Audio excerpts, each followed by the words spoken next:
If you're thinking about this deep tanning dry spraying oil from Tanned AF, I highly recommend it. So b.tan is the brand here, and I used to use a different kind of like coconut oil, and after I would get in from the pool or beach, I'd feel like I immediately have to rinse off, take a shower.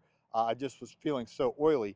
This one right here though, you barely even remember that it's on your skin. It just does a way of helping you get the tan, but without feeling all moisturized and oil, and you just basically feel normal afterwards. You almost forgot you ever even put it on. So whatever mixture of ingredients and amounts they've done to pull it off, it definitely works.